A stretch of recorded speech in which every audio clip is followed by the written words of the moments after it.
Sir आपलं total 7 acre क्षेत्र आहे. उत्पन्नाचं जर बोलायचं ठरलं सर तर 7 एकरात मला आतापर्यंत 28 लाख रुपये झाले. 28 आणि अजून पण अपेक्षित मला आहे तो माल. पुढल्या मालाची अपेक्षा नाही राहिली मला, पण जो आहे तो माल त्या मालाची मी 5-1 लाख रुपये धरून माझ्या हिशोबाने 35-1 लाख रुपये मला शेवग्याचे सर होते. आणि त्याच्यात माझा खर्च 35-3.5 लाख रुपये माझा झालेला खर्च आहे. म्हणजे 35 लाखात साधारणतः 3.5 लाख रुपये खर्च येऊ शकतो आणि उरलेलं उत्पादन हे शेतकऱ्याला मिळू शकतं. नमस्कार मित्रांनो, मी साईनाथ बालेराव आपल्या सगळ्यांचं सहर्ष स्वागत करतो. आज भारत हा देश संपूर्ण जगासाठी आदर्श ठरला आहे. मग ते कोणतंही क्षेत्र असो, राजकीय असो, धार्मिक असो, सामाजिक असो किंवा इतर सामाजिक नीतिमूल्यांचा असो अथवा शेतीचा असो. आणि शेतीच्या बाबतीत बोलायचं झालं तर भारतातील स्पेशल महाराष्ट्रातील नाशिक जिल्हा हा अत्यंत जगासमोर आदर्श ठरला आहे. नाशिक जिल्ह्यातील वेगवेगळी उदाहरणे आपण जर पाहिली, निफाड तालुक्यात कांद्याचा आदर्श आहे. संपूर्ण आशिया खंडात निफाड तालुक्यातील कांद्याने आपले एक वेगळं स्थान निर्माण केलं आहे. द्राक्ष शेती असेल, नाशिक जिल्ह्याचं नाव येतं. अशाच नाशिक जिल्ह्यातील सिन्नर तालुक्यातील एक आदर्श शेतकरी आणि संपूर्ण जगासमोर एक आगळा वेगळा आदर्श निर्माण करणारा शेतकरी, आज आपण त्याची भेट घेणार आहोत. नाशिक जिल्ह्यातील सिन्नर तालुक्यातील चास या गावात महेंद्र खैरनार या शेतकऱ्याने संपूर्ण आशिया खंडासमोर एक आगळा वेगळा आदर्श तयार होईल. प्रत्येक शेतकऱ्याला त्याचं जीवनमान अगदी मानाने उंचावेल अशा वेगळ्या प्रकारची शेती त्यांनी तयार केलेली आहे. आणि शेवगा शेती हा शेतीतील अत्यंत महत्त्वाचा विषय त्यांनी जगासमोर मांडलाय. अतिशय उत्कृष्ट पद्धतीने शेतीचं व्यवस्थापन कसं असावं, शेतीचं उत्पादन कसं असावं आणि फक्त उत्पादन न घेता आज समाजासमोर जो काही आरोग्याचा प्रश्न उभा राहिलाय, तो आरोग्याचा प्रश्न शेतीतील योग्य उत्पादन घेऊन शरीरात पूरक कसे घटक मिळतील असं शेवगा या शेतीचं उत्पादन त्यांनी आपल्या शेतात केलंय. आणि संपूर्ण महाराष्ट्रात नव्हे तर एक आशिया खंडासमोर एक वेगळा आदर्श त्यांनी ठेवलाय. चला तर मग आज आपण भेट घेऊया स्पेशली सिन्नर तालुक्यातील चास या गावातील महेंद्र खैरनार साहेबांची. आणि त्यांची शेती, शेवगा शेती ही कशी जगासमोर आदर्श ठरली त्यांच्याकडूनच जाणून घेऊया. चला एकदा आपण भेट घेऊ. नमस्कार सर. नमस्कार. प्रथमतः मी आपलं सरचं स्वागत करतो. नमस्कार. या इकडे या सर. आभारी आहोत. धन्यवाद. मित्रांनो, हे आहेत आपल्या समोर महेंद्र खैरनार साहेब, ज्यांनी सिन्नर तालुक्यात शेवगा या शेतीचं उत्पादन करून एक आदर्श सर्व जगासमोर मांडलाय. तर त्यांना आपण आज काही प्रश्न विचारणार आहोत. सर, तुम्हाला या संदर्भात शेती करत असताना, स्पेशली ग्रामीण भागात शेती करत असताना भरपूर अडचणींना सामोरं जावं लागतं. आणि या अडचणींना सामोरं जात असताना नेमकं शेवगा या शेतीचं उत्पादन तुम्ही करावं असं तुमच्या मनात विचार कसा आला? काय झालं सर, आमच्याकडं पूर्वीपासून कांदा पीक करतात आणि कांदा पीक, भाजीपाला पीक ही पूर्ण आता सर्व शेतकऱ्यांना एक जुगारप्रमाणे झालेला आहे. बरोबर. म्हणजे थोडक्यात जर आपण जो झालेला खर्च सुद्धा काही काही पिकांमध्ये वसूल होत नाही. आजची परिस्थिती, रिअल कंडिशन अशी आहे. मग आता त्याच्यानंतर आम्ही थोडं डाळिंबाकडे वळालो. डाळिंब आम्ही एक 7-8 वर्ष डाळिंबात असतो आणि त्याच्यानंतर डाळिंबाला 2-3 आजार आले, सुरशा, प्लेग आणि तेल्या. त्या आजारातून ते डाळिंब काही कव्हर नाही झालेत. आणि मग त्याच्यानंतर आम्ही थोडं चेंज करावं ठरवलं. म्हटलं कोणतं तरी एक तर बागशेतीच बघायची आपल्याला, तीच करायची. आपलं क्षेत्र थोडं मोठं आहे. आणि दुसरी गोष्ट, वारंवार आपण वावर तयार करत असतो. वारंवार आपल्याला डिझेल आज 100 रुपयाच्या प्लस गेलेलं आहे, प्लस मजूर भेटत नाही. या सर्वाला हे करून आम्ही हा शेवगा शेती परत शोधली. याला जोड आम्ही द्राक्ष पण शोधले, पण द्राक्षाचं पाहिजे असं गणित जुळत नाही. एक तर निसर्ग धोका देतो, कुठं काय असं. तर शेवग्याचं असं आहे साहेब, शेवगा हा उत्पन्न जरी नाही दिलं तर नक्कीच तोटा देत नाही. बरोबर. कारण याला स्ट्रक्चर विशेषतः तुम्हाला फक्त लावण्याचा आणि ड्रीपचा खर्च आहे. तुम्ही याला तारकाठी नाहीये, याला छाटणी नाहीये, याला दुसरा वाह्यात खर्च कोणता नाहीये. शेतीसाठी लागणारा इतर खर्च जो आहे अतिशय कमी. बरोबर. आणि दुसरी गोष्ट, 2 वर्ष, मी 4 वर्षापासून शेवगा शेती करतो मित्रांनो. तर माझ्या अनुभवानुसार टमाटे लोकांचे सडून गेले, भाजीपाला सडून गेला पूर्ण लॉकडाऊन मध्ये, पण एकही दिवस साहेब शेवगा घरी नाही राहिला. बरोबर. शेवग्याचा व्यापारी हा शेवगा नेतच राहिला. आणि विशेषतः बघा, कोरोना काळात मांसाहार करायला सांगितला आणि जे माळकरी लोक होतात त्यांच्यासाठी हा प्रश्न उभा राहिला होता. मग त्या वेळेस डॉक्टरांनी सजेस्ट केलं की शेवग्याची शेंगच म्हणजे त्याचाच तुम्ही आहार केला पाहिजे. आणि बेस्ट. बरोबर आहे. स्पेशली मला असं सांगावं असं वाटतं की जर आपण शिवकालीन युग बघितलं आणि शिवकालीन युगात जरी आपण विविध किल्ल्यांवरती गेलो तर तिथं जे पानवटे असायचे ते पानवट्यांच्या कडेला शिवाजी महाराजांच्या काळात शेवग्याचे झाडे लावलेले असायचे. बऱ्याचशा शेवग्याच्या झाडाचा गुणधर्म असा आहे की तो आपल्या शरीरातले जे काही घातक घटक आहे ते शरीरातले घातक घटक काढून घेतो किंवा शरीराबाहेर टाकतो आणि शरीराला जी काही सक्रिय ऊर्जा आहे किंवा चैतन्य देण्याचं काम आहे ती ऊर्जा तो देत असतो. त्यामुळेच कदाचित साहेबांनी हा शेवगा लावण्याचा विचार केला असावा. साहेब, साधारणतः हे शेवग्याचं पीक जे आहे ते किती म्हणजे लावल्यापासून किती दिवसात आपल्याला उत्पादन द्यायला सुरुवात सर साधारण आपण शेवगा लागवड केल्याच्या नंतर एक 6 ते 7 महिन्यात आपला प्लॉट चालू होऊन जातो. माल देण्यास तो प्लॉट सुरू होऊन जातो. पहिली गोष्ट ही आहे का याला 2-3च आजार आहे, फार आजार नाही. याला आळी सांभाळावं लागते आणि एक करपा आणि एक भुरी, या 2 गोष्टीवर थोडं नियंत्रण ठेवावं लागतं. आणि आता 20 जून आहे मित्रांनो, एक तर महिनाभर आपल्याला पाऊस लेट झाला. आता दुसरी गोष्ट अशी आहे का शेवग्याचा आणि पावसाचा एकदम 36चा आकडा आहे. म्हणजे पाऊस चालू झाल्यानंतर शेवग्यात कोणतंही काम आपण म्हणजे करू शकत नाही किंवा काम केलं बी तर त्याचे आपल्याला हे भेटत नाही. मित्रांनो, हा प्लॉट आपला 10 महिन्याचा आहे. हा जवळजवळ 4 महिन्यापासून चालू आहे, 6व्या महिन्यापासून हा प्लॉट चालू आहे. आपल्याला त्यांनी त्याच्या हिशोबाने उत्पन्न दिलेले प्रत्येकी झाड त्यांनी 10-10 किलो माल आपल्याला भेटून गेला. आणि जे 4 वर्षापूर्वीचे जे प्लॉट आहे ते प्लॉट आपले डिसेंबर पासून चालू आहे, आतापर्यंत चालूच आहे. मित्रांनो, आपण पहिला खुडा 190 रुपये किलोनी जागेवर दिलेला आहे. मग नंतर आपण मार्च पर्यंत आपल्याला 50 ते 55 रुपयाचे बाजार होते, कमी कमी होत गेले. नंतर एप्रिल आणि 15 मे मग तिथपर्यंत आपल्याला 20 रुपयेच बाजार भेटले. आणि मित्रांनो, मी यशस्वी झालोय म्हणजे मी फक्त माझ्या भावांमुळे आणि आमचं कुटुंब सगळं एकत्रित आहे म्हणून यशस्वी झालो. आम्ही 3 भाऊ मिळून ही शेती करतो. बरोबर आहे. म्हणजे शेती करत असताना कुठेतरी आजच्या परिस्थितीत वेगळी शेती करणं असा एक प्रयोग नवीन आलाय, परंतु तो न करता प्रत्येक भावानी एकजुटीने एकत्र येणं आणि एकोप्याची ही शेती किती आदर्श ठरू शकते जी आपल्या समोर आहे. आशिया खंडात सुद्धा आदर्श ठरेल. अगदी आपण हे पीक जर बघितलं फक्त 10 महिन्यात एवढी मोठी शेवग्याची तयार झालेली आहे. म्हणजे अगदी एवढ्या उत्कृष्ट प्रकारचं नियोजन सरांनी केलंय, आपण बघू शकता. तर हे बघा, हे सरांनी पीक दाखवलंय आपल्याला. एवढ्या मोठ्या क्वालिटीची अत्यंत गुणवत्ता असणारी दर्जेदार शेंग तयार झालेली आणि ही फक्त 10 महिन्यात सरांनी उभी केली. सरांना मी विचारू इच्छितो, सर ह्या शेवग्याच्या शेतीसाठी साधारणतः खताचं व्यवस्थापन किंवा जे इतर नियोजन आहे ते तुम्ही कसं करता? सर, खताचं जर बोलायला गेलं तर आपण जेव्हा लागवड करतो त्यावेळेस आपल्या शेतीला महत्वाचं असतं शेणखत. बरोबर आहे. अगोदर आपण शेणखत दिलं, एकरी 2 ट्रॅक्टर शेणखतचा वापर केला. त्याच्यानंतर आपण ड्रीप करून घेतलं. आणि मित्रांनो, आता हा 10 महिन्याचा प्लॉट तुम्हाला कदाचित शंका आली असेल का बाकीचे 4 वर्षाचे प्लॉट आहे आणि हा 10 महिन्याचा का? तर मी मित्रांनो बाहेरून बियाणं घेतलं होतं. मी ह्या प्लॉटमध्ये 3 वर्ष वाया घालवले सर. म्हणजे एक जणाकडून, मी नाव नाही सांगत आता त्या शेतकऱ्याचं, ठीक आहे, तो पण शेतकरी बिचार काय केला असेल त्याला माहिती. पहिल्या वर्षी त्यांनी आम्हाला बी दिलं, ते एकदम उत्कृष्ट निघालं. नंतरून आम्ही परत आटपाडीवरून बी आणलं, ते पण उत्कृष्ट निघालं. आणि बाकीच्या क्षेत्रासाठी आम्ही परत मालेगाववरून बी आणलं. तर झाला प्रश्न असा का त्यांनी काय केलं त्या बियाण्यात आणि काय नाही माहीत नाही. पण साहेब 2-2.5 वर्ष त्या शेवग्याला म्हणजे त्या झाडाला फळ चाललं.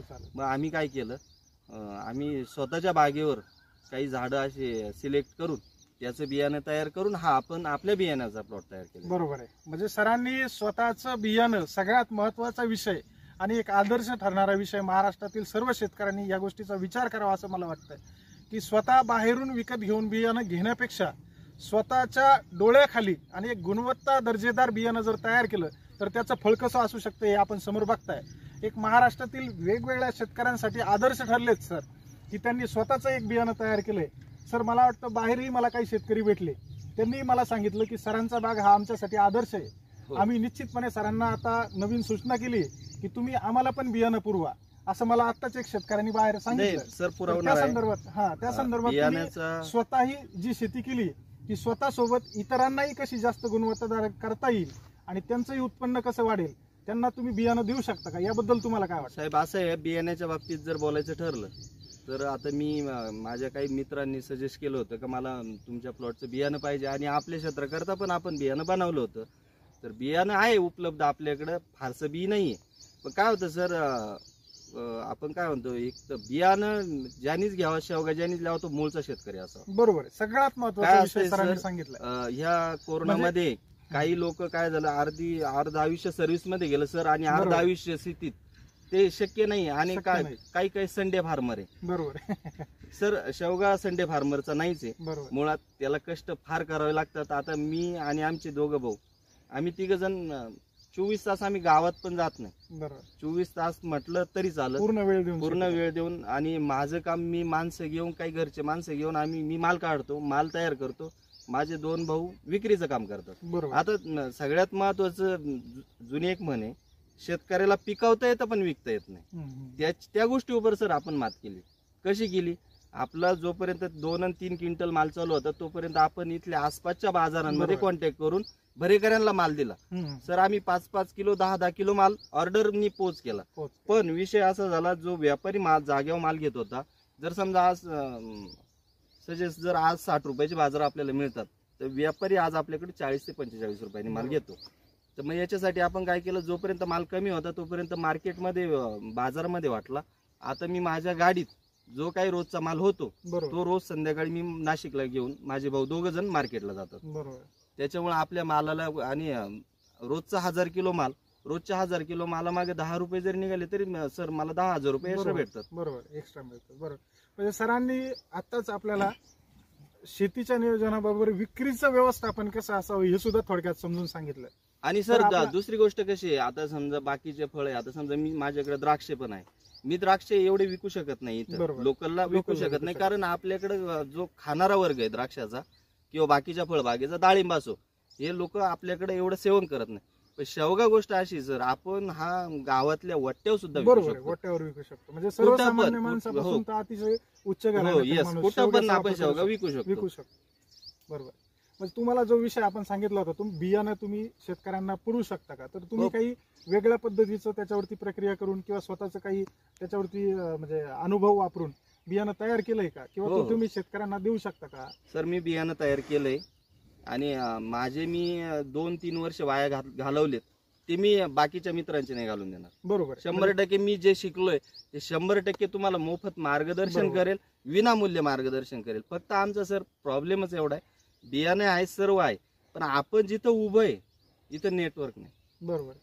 म्हणजे मित्रांना कदाचित वाटू शकतं का बुवा या खैरनार साहेबांचा नंबर का लागत नाही, कारण मी दिवसभर शेतीत असतो मित्रांनो, आणि आमच्याकडे रेंज नसल्यामुळं, नेटवर्क नसल्यामुळे फोन लागत नाही.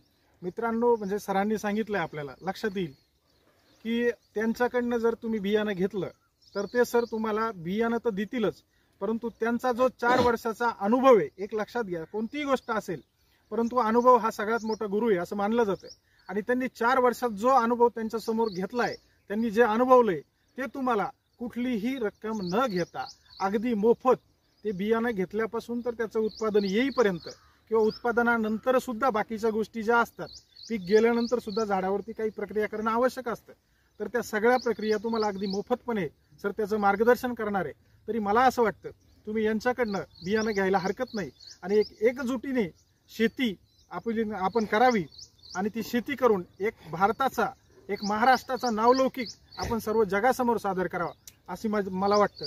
आता हे पीक आपण बघितलंय, पीक बघू शकता आपण, अतिशय चांगल्या दर्जेदार क्वालिटीचं हे पीक आहे. हे बघा, आता हे सर मी साधारणपणे मार्केटला जर गेलो, सर बरोबर आहे, एक साधारण 110 ते 120 ग्रॅमची एक शेंग बघा, एक शेंग साधारणतः 110 ते 120 ग्रॅमची शेंग आहे, म्हणजे एवढ्या दर्जेदार क्वालिटीचं उत्पादन आहे. आणि आजही आपल्याला 15 दिवसापासून पाऊस चालू आहे, पण तरी आपण केलेल्या याच्यातून फवारणीतून आजही शेंग आपली लाल नाही सर. बरोबर. मार्केटला लाल शेंगा येतात.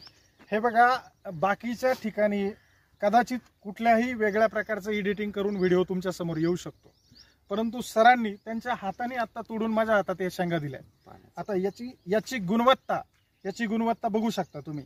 एकही शेंगावरती पाऊस चालू असताना सुद्धा कुठलाही डाग नाही, म्हणजे अतिशय चांगल्या दर्जेदार गुणवत्तेची. हे बघा, इथे आपण मांडू शकतो, साधारणतः 1 ते 1.5 फूट किंवा 2 फुटाच्या पुढे ही शेंग साधारणतः आहे.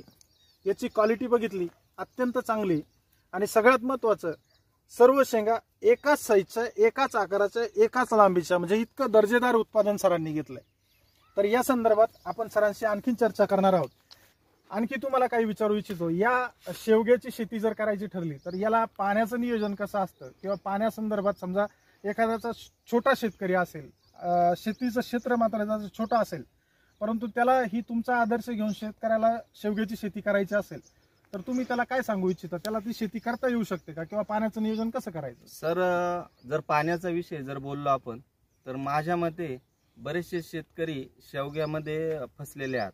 कारण बरेचसेच युट्यूबवाल्यांनी किंवा मार्गदर्शक, फक्त जे मार्गदर्शक प्रॅक्टिकली नसतात साहेब, बरोबर, फक्त मार्गदर्शक, अभ्यासू यांच्या मार्गदर्शनाने बरेचसे शेतकरी ज्याला थोडक्यात एकदम कमी पाणी त्यांनी शेवगा लावला.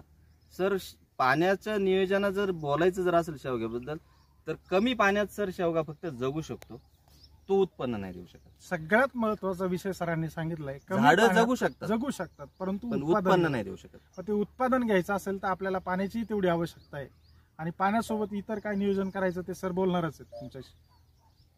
जर आपला उन्हाळ्यात जर आपल्याला माल घ्यायचा असेल मित्रांनो, तर पाणी हे फार महत्वाचं आहे आपल्या बागेला. आणि दुसरी गोष्ट शेणखत, कोंबड खत, आणि याला प्लस मायक्रोन्यूटनची गरज असते सर.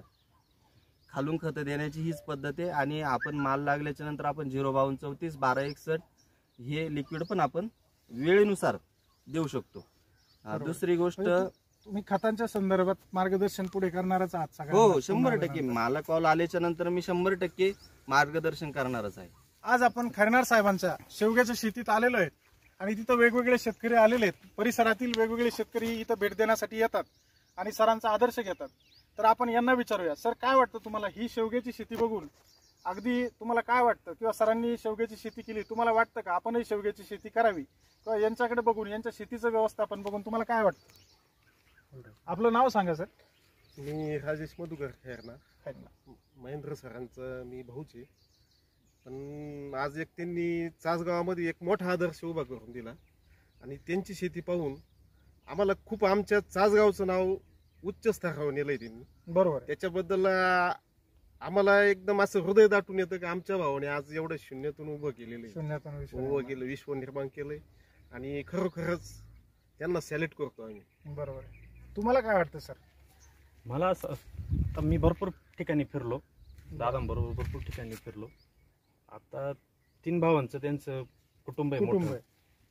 त्याचं असं आहे की त्याला घर म्हणजे बागच सुटत नाही. घरी कमी लक्ष, पण बागात जास्त लक्ष देतो. बरोबर, म्हणजे पुरेपूर वेळ देतो, पुरेपूर बागात वेळ देतो. आणि आजही नाशिक जिल्ह्यातून मोठे मोठे व्यापारी इथं बागाला व्हिजिट देण्यासाठी येतात. बरोबर आहे. कधी फोन नाही लागला तर मग मला फोन करतात. बरोबर. कारण की मी सध्या बाहेर असतो, बाहेर असतो, त्याच्यामुळे माझा फोन चालू असतो. मला फोन करतात, मग मी इथं कोणाला तरी पाठवायचं. आता इथं आमच्या इथं अशी परिस्थिती, इथं रेंज नाही. बरोबर, मळ्यामध्ये रेंज नाही. तर मग मी इथं कोणाला तरी पाठवायचं, मग विचारायचं दादाला वेळ आहे का, तेव्हा माणसांना बोलवायला. आता बी इथं आता या बागेमध्ये कमीत कमी 25 माणसं शेवगा तोडतात. बरोबर. म्हणजे हे असं रोजचं आहे, रोजचं माणसं आणायची, माणसं नेऊन घालायची. आता एक 5-6 दिवसापासून साहेब कंटिन्यू पाऊस चालू आहे, त्याच्यामुळे थोडस माल कमी आहे आता. बरोबर. नाही तर याच्या 8 दिवस आधी ना 25 माणसांना सुद्धा आवडत नव्हतं. बरोबर. डेली 1200-1300 किलो माल जायचा. आणि माझ्या मते फार उत्कृष्ट बाग बनवलाय, उत्कृष्ट, सगळ्यांसमोर आदर्श ठरला. त्यांनी चासगावामध्ये नावलौकिक केलेलं आहे, आणि त्यांची शेती पाहून ऑटोमॅटिक आमचे आणि 3 भावांचं एक बळ करून त्यांनी एकीचं बळ समोर दिसतं. त्यांची शेती पाहून आम्हालाही वाटतं की आम्ही पण असं काहीतरी त्यांच्या वाणीच करावं. बरोबर.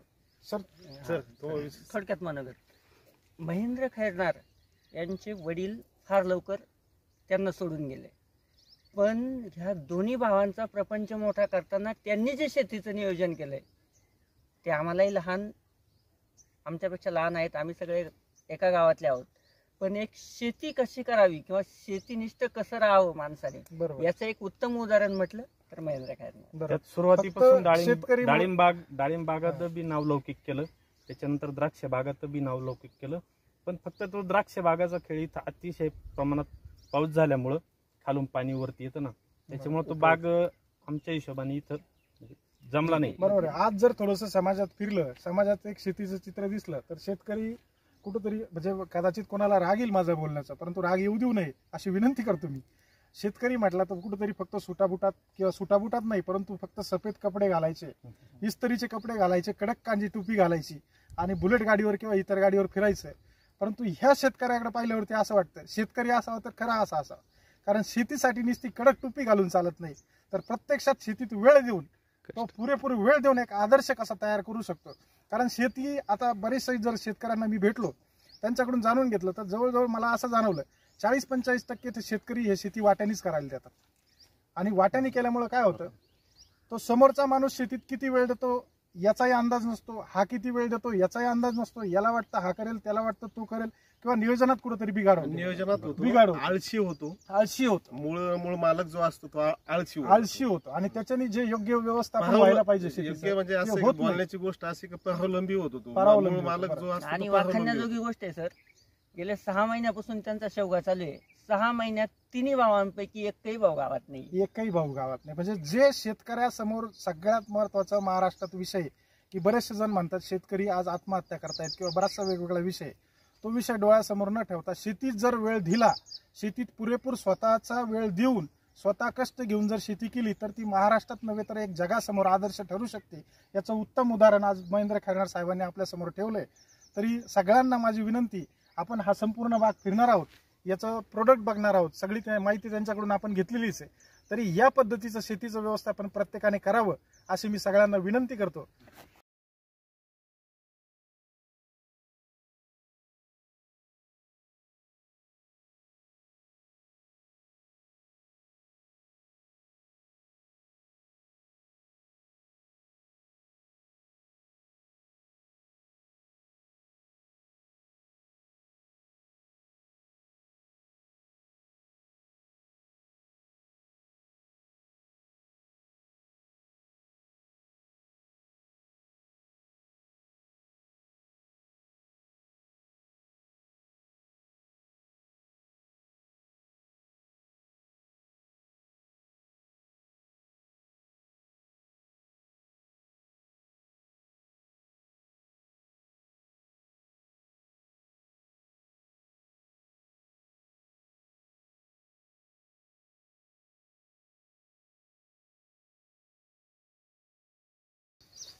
टोटल 7 एकरात पूर्ण शेवगा आहे आणि काही झाडं आपले 4 वर्षापूर्वीचे 10 महिन्याचे झाड आहे.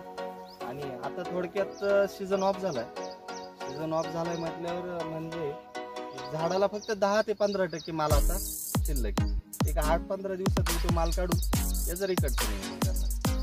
तर आपले काही मोठाले झाड आहे ते फक्त कात्रीच्या साह्यानेच आपल्याला त्याचा माल काढतो.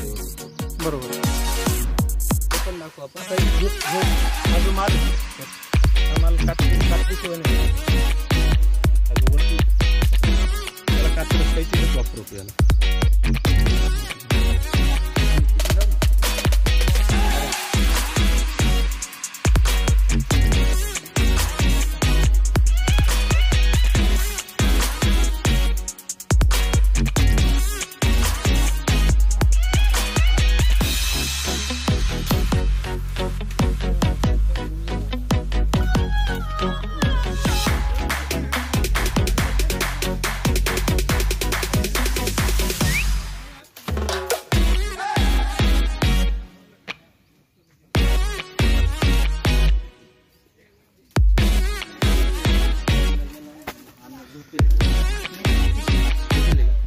अन्न पाणी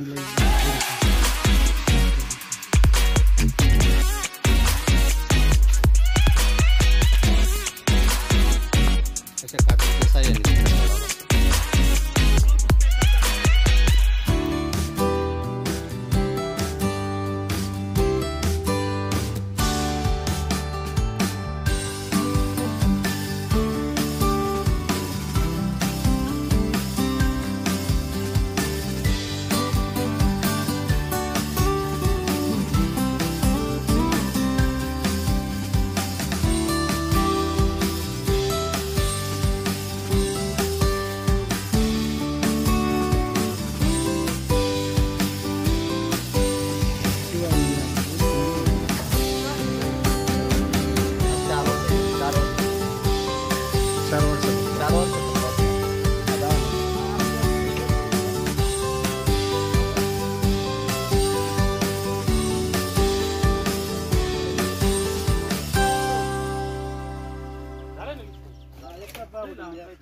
मित्रांनो, आपला 4 वर्षाचा प्लॉट आहे. आपण वसंत या नावाची व्हरायटीची लागवड केलेली होती. हे बियाणं आपण आटपाडीवरून सांगोला जिल्हा तिकून आणलेलं आहे. आणि त्याच्यानंतर याच्यातून आपण काही झाडं सिलेक्टिव्ह करून त्याचं बियाणं तयार करून आपण हे 10 महिन्याचा प्लॉट आपण तयार केलेला आहे. या आपल्या बियाण्याचा स्वतःचं बियाणं आहे हा प्लॉट. आणि आपण आपल्या बियाण्याला वसंत माही असे नाव दिलेले आहे. मित्रांनो, बघू शकता तुम्ही. आणि सीझन ऑफ झालेला आहे या झाडेचा. फार तर फार 10% माल किंवा 15%, याच्या पुढे माल नाही राहिला. 80% माल हा या झाडाचा हार्वेस्टिंग झालेला आहे. इकून या सर.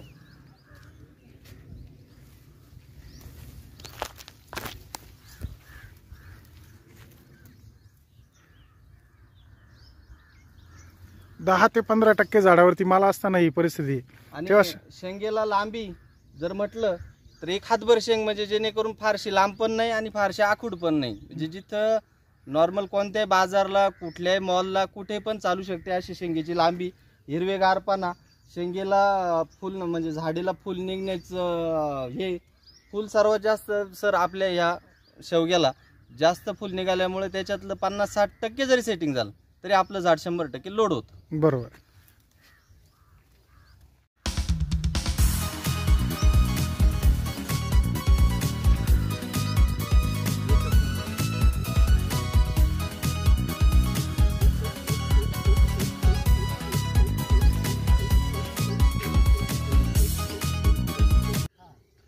शेती या क्षेत्रात हा जो आपण शेवगा हा प्रयोग केलाय, तर हा प्रयोग करत असताना आपल्याला या क्षेत्रासाठी 7 एकरात होणारा खर्च आणि जर उत्पन्नाचं नियोजन बघितलं तर तुम्ही याबद्दल काय सांगाल? किती तुम्हाला उत्पन्न झालं आणि किती खर्च झाला हे आमच्या सगळ्या प्रेक्षकांसमोर एकदा मांडा. सर, आपलं टोटल 7 एकर क्षेत्र आहे.